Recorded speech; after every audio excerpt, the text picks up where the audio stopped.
그날도 아버지는 소주병을 들고 집으로 돌아왔다. 현관문이 쾅 하고 닫히는 소리와 함께 집안의 공기가 무겁게 가라앉았다. 아, 어디 있어? 아버지의 고함 소리에 엄마는 부엌 구석으로 몸을 움츠렸고 나는 방문 뒤에 숨어서 떨고 있었다.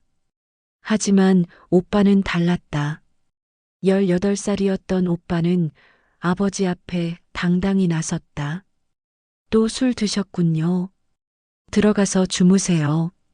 이 새끼가 어디서 버릇없이. 아버지의 주먹이 오빠의 얼굴을 향했다.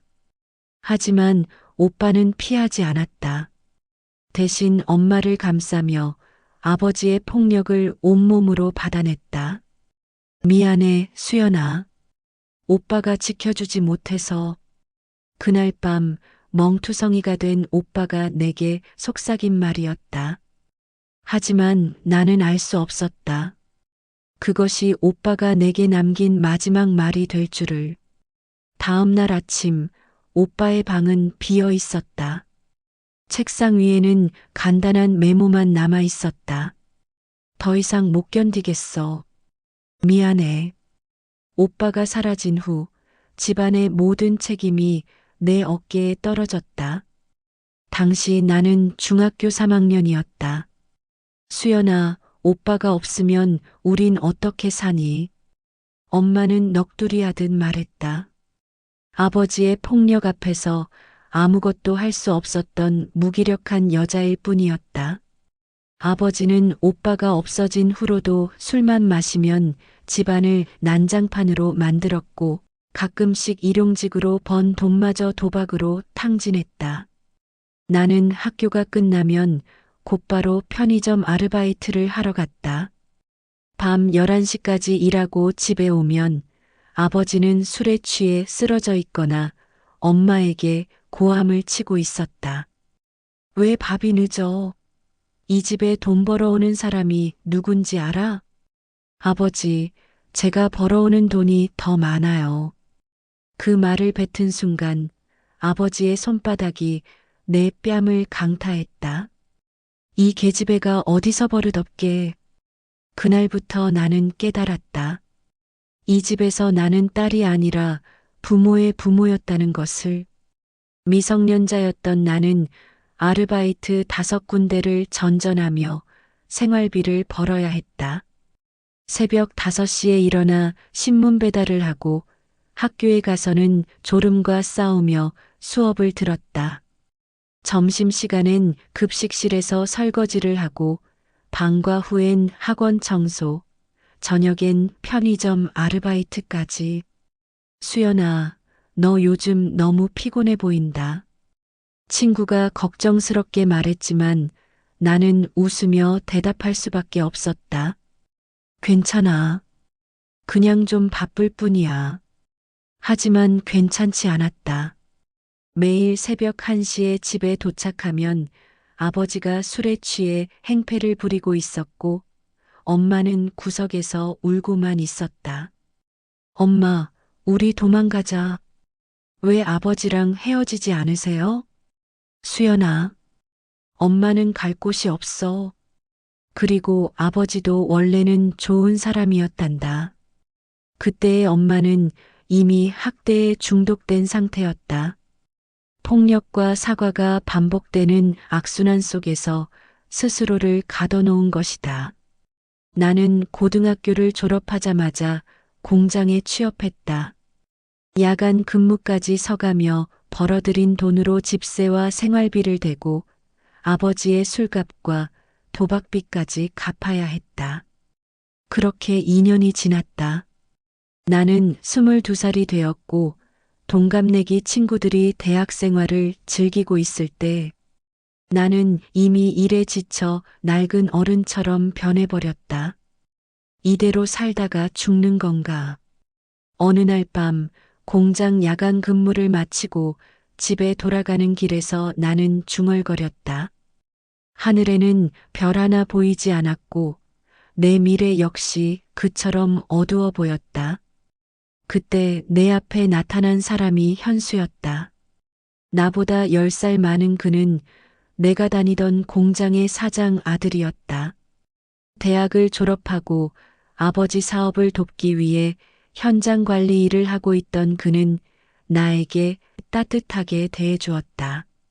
수연 씨, 오늘도 야근이세요? 힘드시겠어요? 괜찮아요. 일이니까요. 그래도 너무 무리하지 마세요. 몸이 가장 중요한 거예요. 그의 작은 배려들이 나에게는 큰 위로가 되었다. 그동안 누구도 내 안부를 물어봐 주지 않았기 때문이다. 수연 씨, 시간 되시면 커피 한 잔 어때요? 처음 그가 데이트를 신청했을 때 나는 당황했다. 사장 아들이 나 같은 공장 직원에게 관심을 보인다는 게 믿어지지 않았다. 저, 저 같은 사람이 괜찮을까요? 무슨 소리예요? 수연 씨는 정말 좋은 사람이에요. 하지만 그와 함께 보내는 시간은 내게 작은 행복을 가져다 줬다. 결혼하자, 수연아. 사귄 지 8개월 만에 그가 청혼했다. 이렇게 빨리요? 나도 32이고, 그리고 수연이를 보면 빨리 이 힘든 환경에서 벗어나게 해주고 싶어. 그 말에 나는 마음이 흔들렸다. 결혼이 나를 이 지옥 같은 집에서 구해줄 수 있다면, 좋아요. 결혼해요. 나는 현수와 결혼을 결정했다. 하지만 지금 생각해보면 그것은 사랑이 아니라 도망이었다. 결혼식은 소박했다. 아버지는 술에 취해 하객들 앞에서 행패를 부렸고 엄마는 내내 울기만 했다. 현수의 부모님은 그런 모습을 보며 노골적으로 불쾌해했다. 왜 하필 저런 집 딸과 시어머니의 속삭임이 내 귀에 들렸지만 나는 모른 척했다. 이제 곧 이 모든 것에서 벗어날 수 있다고 생각했기 때문이다. 신혼 초기에는 행복했다. 현수는 다정한 남편이었고 시댁 식구들도 겉으로는 나를 잘 대해주었다. 하지만 결혼 1년이 지나면서 현수가 변하기 시작했다. 야, 너 또 친정에 돈 보냈지? 아버지가 아파서 병원비가, 내가 장인어른 의료비까지 대야 하나? 내 친정은 밑 빠진 독이야. 처음에는 돈 때문에 다퉜다. 내가 친정에 생활비를 보내는 것을 못마땅해 하는 것 같았다. 수연아, 이제는 내 가족은 우리야. 친정보다 우리를 먼저 생각해. 나는 그의 말이 맞다고 생각했다. 하지만 친정을 완전히 외면할 수는 없었다. 아버지는 여전히 술을 마시며 엄마를 괴롭혔고 엄마는 나 외에는 의지할 곳이 없었다. 그러던 중 현수의 외도를 발견했다. 휴대폰에서 우연히 본 문자였다. 오늘 밤에도 올 거지? 기다릴게. 발신자는 예쁜이라고 저장되어 있었다. 이게 뭐예요? 나는 떨리는 손으로 휴대폰을 들며 물었다. 뭔데? 이 문자 말이에요. 예쁜이가 누구예요? 현수는 잠깐 당황하더니 이내 화를 냈다. 야, 너 내 폰 뒤져봤어. 지금 그게 중요한 게 아니라. 중요하지. 부부간의 믿음이 없으면 뭐가 남아? 그리고 그거 그냥 회사 동료야. 오해하지 마. 현수는 능숙하게 거짓말을 했다. 하지만 나는 알고 있었다. 그 문자가 단순한 동료 사이의 것이 아니라는 걸. 그 후로도 현수의 외도는 계속되었다. 늦은 귀가, 핑계 같은 회식, 그리고 점점 줄어드는 대화. 당신 요즘 너무 늦게 들어와요. 회사 일이 많아서 그래. 이해해줘. 매일이 회식일 순 없잖아요. 야, 내가 누구 때문에 이렇게 고생한다고 생각해? 내 친정 뒷바라지 하느라 얼마나 힘든지 알아? 현수는 내가 뭔가 지적하면 항상 친정 이야기를 꺼내며 나를 억눌렀다. 더 심각한 문제는 현수의 폭력이었다. 처음에는 벽을 치거나 물건을 던지는 정도였다. 짜증나게 왜 자꾸 의심해? 소주잔이 벽에 부딪혀 산산조각 났다. 제발 화내지 마요. 내가 잘못했어요. 나는 무서워서 사과했다. 친정에서 아버지의 폭력을 보며 자란 탓에 남자가 화를 내면 일단 피하고 사과하는 게 몸에 밴 습관이 되어버렸다. 하지만 현수의 폭력은 점점 더 심해졌다. 내가 몇 번 말해. 친정에 돈 그만 보내라고. 아버지가 수술하신대요. 조금만. 그때 현수의 손바닥이 내 뺨을 때렸다. 아, 너 지금까지 내가 얼마나 참았는지 알아? 내 친정 때문에 우리가 얼마나 고생하는지 알고나 말해. 첫 번째 폭력 후에 현수는 극진히 사과했다. 미안해, 수연아. 내가 미쳤나 봐. 다시는 이런 일 없을 거야. 꽃까지 사가지고 와서 무릎까지 꿇으며 빌었다. 나는 그를 용서했다. 한 번의 실수라고 생각했기 때문이다. 하지만 폭력은 반복되었다. 그리고 점점 더 심해졌다. 시댁 식구들은 오히려 나를 탓했다. 내가 현수를 너무 자극하는 거 아냐? 시어머니가 말했다. 친정에만 매달려서 시집 온 여자가 그러면 안 되지. 어머니, 제가 잘못했습니다. 나는 고개를 숙였다. 시댁에서는 항상 내가 잘못한 사람이 되었다. 결혼 5년째 나는 완전히 무너져 있었다. 친정에서 벗어나려고 한 결혼이 또 다른 감옥이 되어버렸다. 그날도 현수는 술에 취해 들어왔다. 야, 저녁은?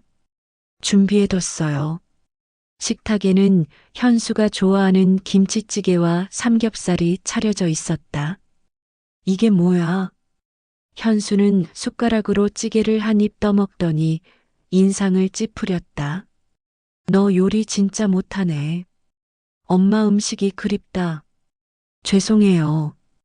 다음엔 더 맛있게 할게요. 다음. 언제까지 다음이야? 현수가 갑자기 화를 냈다. 그리고 식탁 위에 찌개 그릇을 바닥에 던져버렸다. 아, 뜨거운 찌개가 내 다리에 튀었다. 화상을 입은 부위가 따가웠지만 나는 아프다는 소리조차 낼 수 없었다. 치워. 지금 당장. 나는 바닥에 무릎을 꿇고 깨진 그릇 조각들을 주웠다.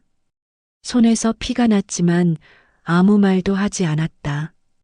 그리고 너 또 친정에 돈 보냈지? 내 침묵이 답이었다. 어머니가 아파서 응급실에 가셨다는 전화를 받고 급히 돈을 보낸 것이었다. 대답해. 현수가 내 머리채를 잡고 끌어올렸다. 아파요. 아프긴 뭐가 아파. 남편 돈을 마음대로 쓰면서 엄마가 아파서 어머니. 내 어머니가 뭐가 그렇게 중요해? 내 남편보다? 현수의 주먹이 내 배를 가격했다. 숨이 막혔다. 죽여버릴까? 그냥 죽여버릴까? 현수는 내 목을 조르기 시작했다. 숨이 막히고 눈앞이 캄캄해졌다. 그냥 이대로 죽었으면. 그때 현수가 손을 놓았다. 에휴, 짜증나. 현수는 그대로 나가버렸다. 아마 또 외도 상대방에게 가는 것 같았다. 나는 바닥에 쓰러져 울었다. 아니, 울음조차 제대로 나오지 않았다. 그저 공허한 소리만 목에서 새어나올 뿐이었다. 이게 내 인생인가? 25살의 내 인생이 이런 식으로 끝나야 하는 건가? 휴대폰을 봤다. 친정에서 온 문자였다. 수연아, 엄마 많이 아파. 돈 좀 더 보내줄 수 있을까? 또 돈이었다. 언제까지 내가 모든 걸 감당해야 하는 걸까? 그날 밤 나는 집을 나섰다. 10,000원 한 장 쥐고서 택시를 타고 한강으로 갔다. 마포대교 위에 서서 흐르는 강물을 내려다봤다. 차라리 끝내자. 바람이 불었다. 차가운 11월의 바람이 내 몸을 휘감았다. 나는 난간에 올라섰다. 아래쪽으로는 검은 강물이 흐르고 있었다. 오빠, 오빠는 어디서 뭘 하고 있을까? 문득 10년 전 집을 떠난 오빠가 생각났다. 오빠도 나처럼 절망했을까? 오빠도 이런 기분이었을까? 미안해, 오빠. 나도 도망치고 싶어. 나는 눈을 감았다. 그리고 앞으로 몸을 기울였다. 그 순간이었다. 수연아. 누군가가 내 이름을 불렀다. 익숙한 목소리였다. 하지만 그럴 리 없었다. 이곳에 나를 아는 사람이 있을 리 없었다. 나는 뒤를 돌아봤다. 그리고 내 눈을 의심했다. 오빠. 10년 전 집을 떠났던 오빠가 거기 서 있었다. 수연아, 거기서 내려와. 오빠의 목소리였다. 10년이 지났지만 변하지 않은 그 목소리였다. 오빠, 정말 오빠야?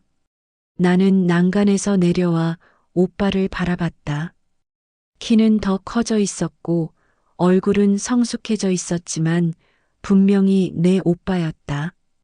그래, 나야. 민호야. 오빠가 내게 천천히 다가왔다. 오빠, 어떡해. 왜 여기에? 나중에 설명할게. 일단 여기서 떠나자. 오빠는 내 손을 잡고 다리를 벗어났다. 그 따뜻한 손의 온기에 나는 비로소 현실감을 느꼈다. 오빠, 정말 오빠 맞아? 오빠. 나는 오빠 품에 안겨 울었다. 10년간 참았던 모든 눈물이 쏟아져 나왔다. 울지 마, 수연아.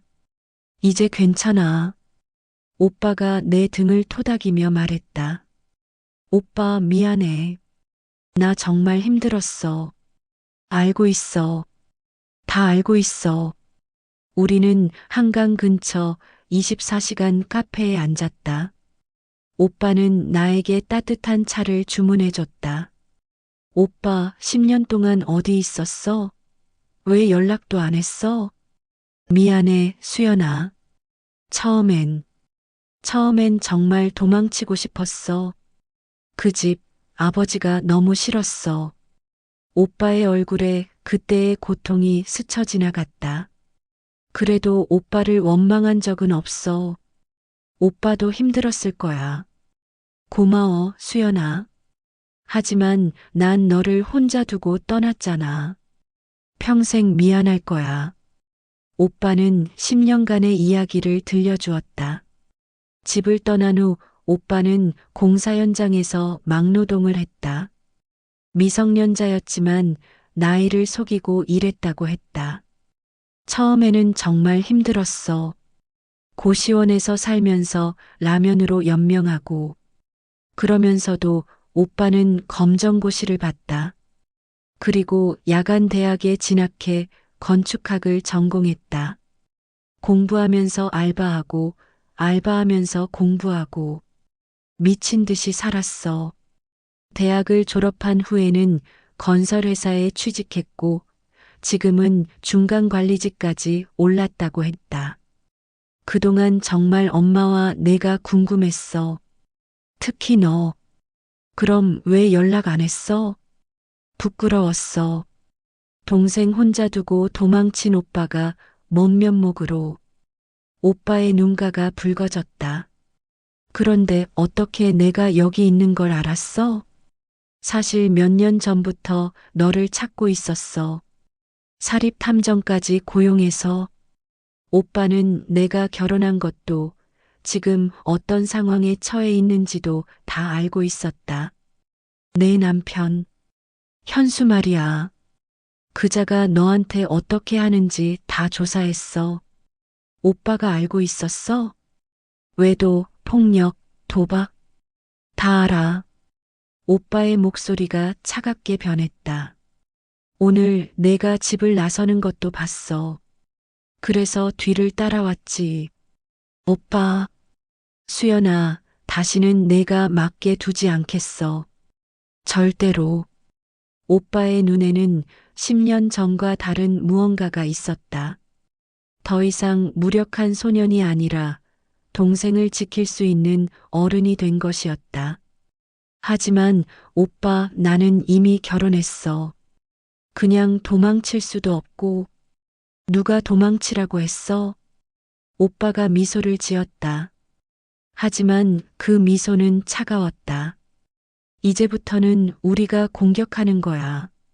며칠 후 나는 오빠가 마련해준 작은 원룸에서 살고 있었다. 현수는 내가 집을 나간 후 미친 듯이 찾아다녔지만 오빠가 모든 흔적을 지워놓았기 때문에 찾을 수 없었다. 수연이 찾았냐? 시어머니가 현수에게 물었다. 아니요, 어머니. 어디로 갔는지. 이상하네. 돈도 안 가져갔다던데? 실제로 나는 돈을 거의 가져가지 않았다. 죽으려고 나갔으니 돈이 필요할 리가. 한편 오빠는 현수와 시댁을 조사하기 시작했다. 수연아, 내 남편이 다니는 회사가 어디라고 했지? 대유공장이요. 근데 왜요? 그냥. 그리고 시아버지는 사장이세요. 작은 공장 운영하시는데. 오빠는 모든 정보를 메모했다. 며칠 후 오빠는 충격적인 사실들을 발견했다. 수연아, 앉아봐. 할 얘기가 있어. 오빠의 표정이 심각했다. 내 남편 가족. 현순애가 하는 짓이 외도만이 아니야. 오빠는 두꺼운 파일을 내 앞에 놓았다. 시아버지 공장에서 회계 조작을 하고 있어. 세금 포탈이 심각한 수준이야. 파일 속에는 현순애 공장의 장부와 실제 매출의 대조표가 들어 있었다. 이게 뭐예요? 매출을 축소 신고해서 세금을 안 내고 있어. 지난 5년 동안 포탈한 세금만 수억 원이야. 나는 믿을 수 없었다. 현수 가족이 그런 일을 할 사람들이라고는 생각해 본 적이 없었다. 그리고 이건 더 심각해. 오빠가 다른 서류를 꺼냈다. 현순의 공장, 불법 폐기물 처리를 하고 있어. 환경부에서 지정한 처리업체를 거치지 않고 그냥 강에다 버리고 있어. 정말요? 사진도 있어. 내가 직접 찍었어. 사진 속에는 현순의 공장에서 검은 폐수를 강으로 배출하는 모습이 담겨 있었다. 그리고 현수 자신도 깨끗하지 않아. 오빠가 또 다른 서류를 꺼냈다. 아버지 공장 돈을 빼돌려서 도박하고 여자들한테 쓰고 있어. 설마, 계좌 내역이 다 있어. 카지노, 경마장, 그리고 여자들한테 준 돈까지. 이 정도면 폐업은 물론이고 벌금만 수십억 원이야. 그리고 세금 포탈까지 더하면 오빠의 목소리에는 차가운 확신이 있었다. 하지만 오빠, 이걸 어떻게 할 거예요? 당연히 신고하지. 국세청, 환경부, 그리고 경찰까지. 그러면 현수 가족들이 완전히 망하는 거잖아요. 그래서 오빠가 나를 똑바로 쳐다봤다. 수연아, 그 사람들이 너한테 어떻게 했는지 잊었어? 너를 때리고 모욕하고 무시했잖아. 하지만은 없어. 이제는 우리가 당할 차례가 아니라 그들이 당할 차례야. 오빠의 눈에는 10년간 쌓인 분노가 타오르고 있었다. 내 동생을 짓밟은 대가를 치르게 하겠어. 그날 밤 오빠는 계획을 실행에 옮겼다. 먼저 현순의 공장의 세금 포탈 증거를 국세청에 신고했다. 공공시에 위치한 모모 제조에서 세금 포탈을 하고 있습니다. 전화로 신고한 후 증거 자료들을 국세청 신고센터로 발송했다. 동시에 환경부에도 불법 폐기물 배출 신고를 했다. 공공시 공공구에 위치한 모모 제조에서 불법으로 폐수를 방류하고 있습니다. 경찰청에는 현수의 횡령과 도박 관련 자료를 제출했다. 모든 신고는 익명으로 이뤄졌고 증거는 완벽했다. 다음 날부터 현수 가족에게는 재앙이 시작됐다. 가장 먼저 현수에게 경찰서에서 전화가 왔다. 박현수 씨, 조사받으러 나오세요. 네, 무슨 일인데요? 와보시면 알게 됩니다. 경찰서에 도착한 현수를 기다리는 것은 형사와 각종 증거 자료들이었다. 박현수 씨, 아버지 공장 돈을 빼돌려서 도박하신 거 맞죠? 네. 그게 무슨 소리예요? 증거가 다 있어요. 변명하지 마세요. 형사가 서류 뭉치를 현수 앞에 놓았다. 그 안에는 현수가 빼돌린 돈의 흔적이 낱낱이 기록되어 있었다. 이건 오해입니다. 제가 언제 계좌 내역, 카지노 출입 기록, 여자들한테 송금한 내역까지 다 있어요. 같은 시각 현순의 공장에는 국세청과 환경부 단속팀이 동시에 들이닥쳤다. 국세청입니다. 세금 포탈 신고가 들어와서 조사하러 왔습니다. 환경부 단속팀입니다.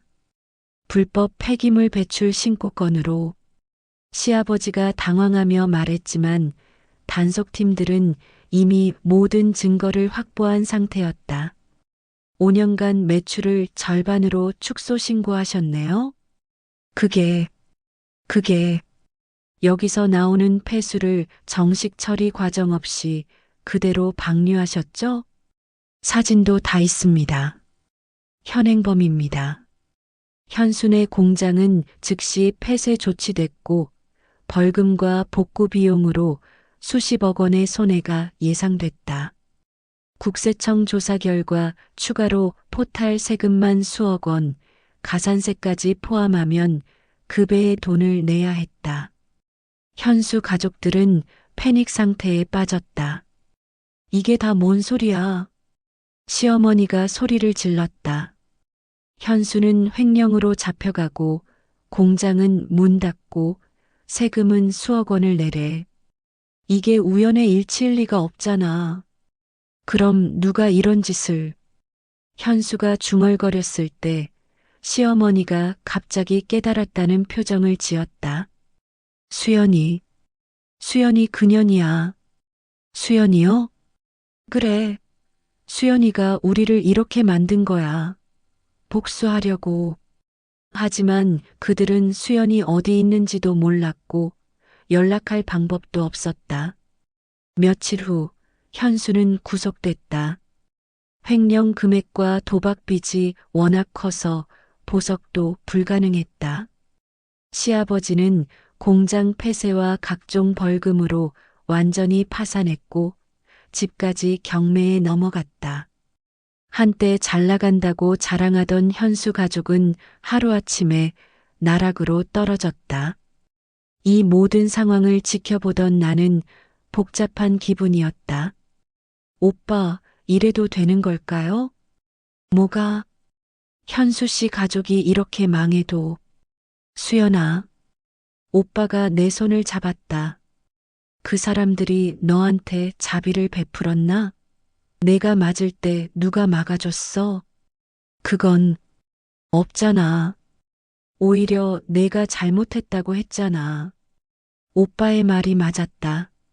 내가 폭력을 당할 때 시댁 식구들은 현수를 말리기는커녕 내 탓이라고 했다. 게다가 우리가 거짓말을 한 것도 아니야. 그들이 실제로 저지른 일들이잖아. 그것도 맞는 말이었다. 현수의 횡령, 시아버지의 환경오염, 탈세. 모두 그들이 실제로 한 일들이었다. 이제 넌 자유야, 수연아. 오빠가 미소를 지었다. 다시는 그 누구도 너를 때리거나 무시하지 못해. 나는 처음으로 가슴이 뻥 뚫리는 기분을 느꼈다. 3년간 나를 짓누르던 무거운 짐이 사라진 것 같았다. 현수가 구속된 후 나는 정식으로 이혼 절차를 밟았다. 오빠가 소개해준 변호사가 모든 일을 처리해줬다. 피해자인 부인에게 유리하게 진행될 겁니다. 상대방이 횡령범이니까요. 위자료와 재산 분할도 내게 유리하게 결정됐다. 현수가 횡령한 돈 중 극히 일부가 나에게 위자료로 돌아왔다. 이제 정말 자유야, 수연아. 이혼 판결문을 받아든 날 오빠가 말했다. 하지만 나는 아직도 불안했다. 3년간의 트라우마가 쉽게 사라지지 않았다. 오빠, 나 이제 뭐라고 살아야 할까? 하고 싶은 거 해. 하고 싶은 게 뭔지 모르겠어. 너무 오랫동안 남의 눈치만 보며 살아서 내가 진짜 원하는 게 뭔지 알 수 없었다. 그럼 천천히 찾아보자. 시간은 많아. 오빠는 나에게 상담 치료를 받을 것을 권했다. 트라우마는 혼자서 극복하기 어려워. 전문가의 도움을 받는 게 좋겠어. 처음엔 거부했다. 나는 미치지 않았어요. 미쳤다고 받는 게 아니야. 마음의 상처를 치료받는 거지. 상담사는 중년 여성이었다. 따뜻하고 이해심 많은 사람이었다. 지금까지 정말 고생 많으셨네요. 별거 아니에요. 다른 사람들도 다 힘들게 살잖아요. 아니에요. 당신이 겪은 일은 결코 별거 아니지 않아요. 상담사의 말에 나는 울음을 터뜨렸다. 저는 왜 이렇게 약할까요? 왜 맞고만 살았을까요? 약한 게 아니에요. 살아남은 거예요. 살아남았다고요? 그런 끔찍한 상황에서도 포기하지 않고 살아남았잖아요. 그게 얼마나 대단한 일인지 아세요? 상담을 받으면서 나는 조금씩 나 자신을 이해하게 됐다. 왜 내가 항상 사과부터 하는지, 왜 남의 눈치를 보는지, 왜 내 의견을 말하지 못하는지. 모든 것이 어린 시절부터 쌓인 학습된 무력감 때문이었다. 이제부터는 연습해 보세요. 작은 것부터. 뭘 연습해요? 아니요라고 말하는 것부터요. 그것이 내게는 가장 어려운 일이었다. 평생을 내라고만 살아온 사람이 아니요라고 말하는 것은 정말 어려웠다. 하지만 오빠가 도와줬다. 커피 마실래? 네. 아니야, 다시. 정말 마시고 싶어? 사실은 차가 마시고 싶어요. 그럼 차 마신다고 해. 차 마실래요? 잘했어. 이런 식으로 작은 것부터 연습했다. 내 의견을 말하는 것, 거절하는 것, 내가 원하는 것을 표현하는 것. 7개월 후 나는 직업 교육을 받기 시작했다. 뭘 배우고 싶어? 오빠가 물었다. 컴퓨터 활용이요. 사무직으로 일하고 싶어요. 좋은 선택이야. 직업교육원에서 워드, 엑셀, 파워포인트를 배웠다. 처음에는 어려웠지만 배우는 재미가 있었다. 수연 씨, 정말 열심히 하시네요. 강사가 말했다. 뒤늦게 시작해서 남들보다 더 열심히 해야죠. 나이는 숫자에 불과해요. 의지가 중요하죠. 교육을 마친 후 나는 작은 회계 사무소에 취직했다. 첫 출근 날 오빠가 축하 꽃다발을 사줬다. 축하해, 수연아.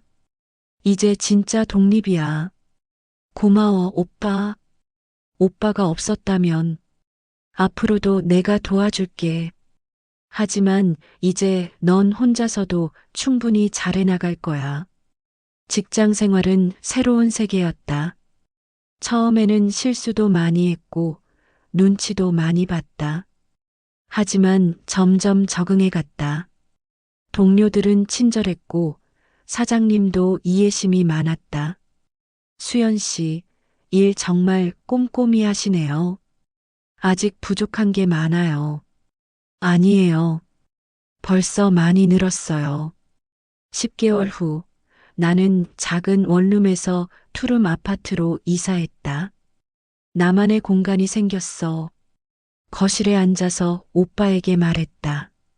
기분이 어때? 신기해요. 아무도 나를 때리지 않고 아무도 나를 무시하지 않아요. 당연한 거야. 넌 소중한 사람이니까. 나는 이제 누구의 소유도 아니었다. 나는 나 자신이었다. 저녁에는 내가 좋아하는 드라마를 보고 주말에는 책을 읽거나 영화를 봤다. 작은 행복들이었지만 내게는 소중했다. 나답게 살고 있어. 거울을 보며 중얼거렸다.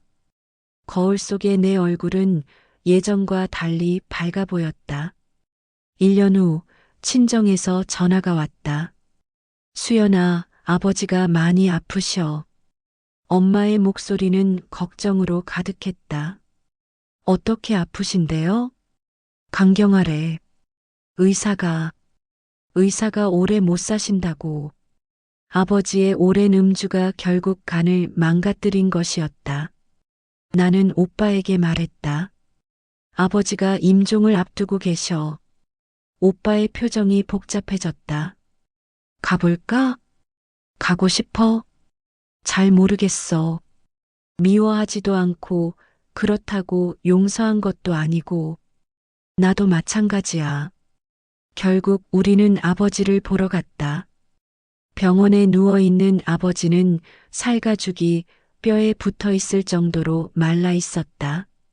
10년 전 무서웠던 그 아버지의 모습은 어디에도 없었다.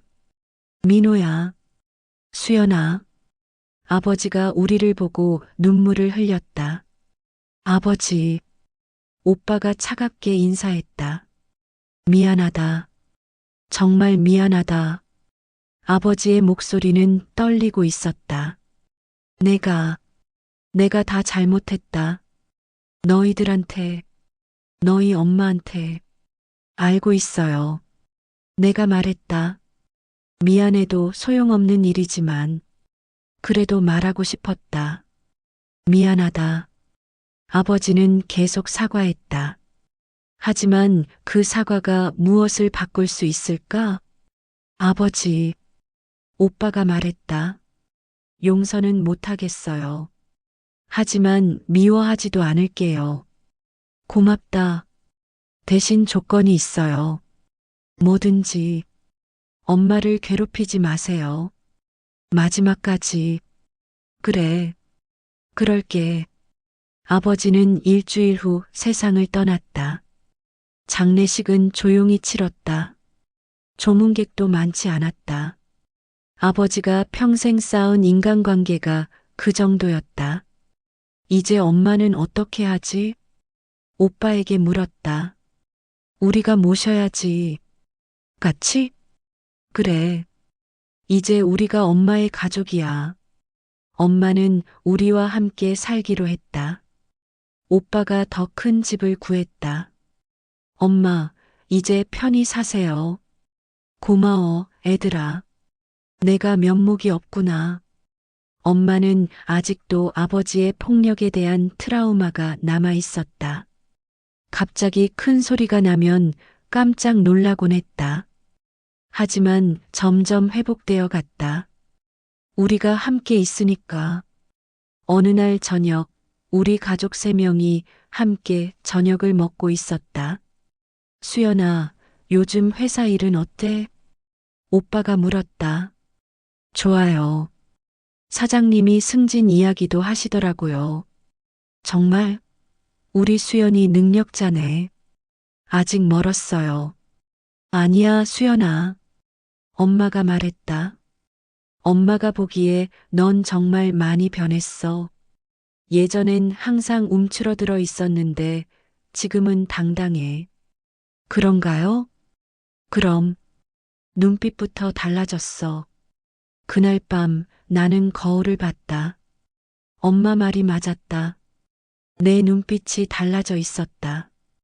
더 이상 두려워하지 않는 눈빛. 더 이상 사과하지 않는 눈빛. 나는 나 자신을 사랑하는 법을 배웠다. 몇 달 후 회사에서 정말로 승진 제안이 왔다. 축하해, 수연아. 오빠가 케이크를 사가지고 왔다. 고마워, 오빠. 정말 고마워. 뭘, 내가 잘해서 그런 거지. 아니야. 오빠가 없었다면 나는 지금도 그 지옥에서 살고 있거나 아니면 그런 생각하지 마. 오빠가 내 손을 잡았다. 이제 우리는 서로의 가족이자 서로의 힘이야. 맞아. 엄마도 우리 손을 잡았다. 우리는 가족이야. 진짜 가족. 그날 밤 우리는 오랫동안 이야기를 나눴다. 힘들었던 과거, 현재의 행복, 그리고 앞으로의 꿈에 대해서. 나는 이제 꿈이 생겼어. 내가 말했다. 뭔데? 나처럼 고통받는 여성들을 도와주고 싶어.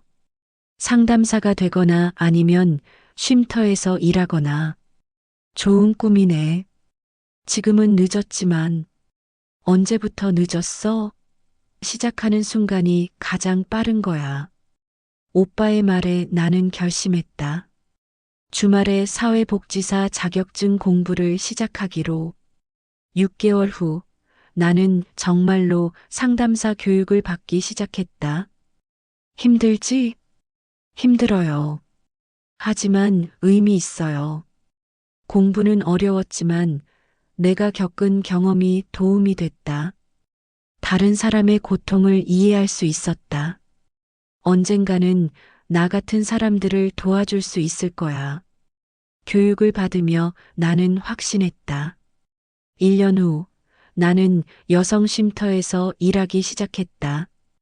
가정폭력 피해자들을 상담하는 일이었다. 선생님도 저 같은 경험이 있으세요? 어느 날 상담받던 여성이 물었다. 네, 있어요. 그래서 제 마음을 이렇게 잘 이해해 주시는군요.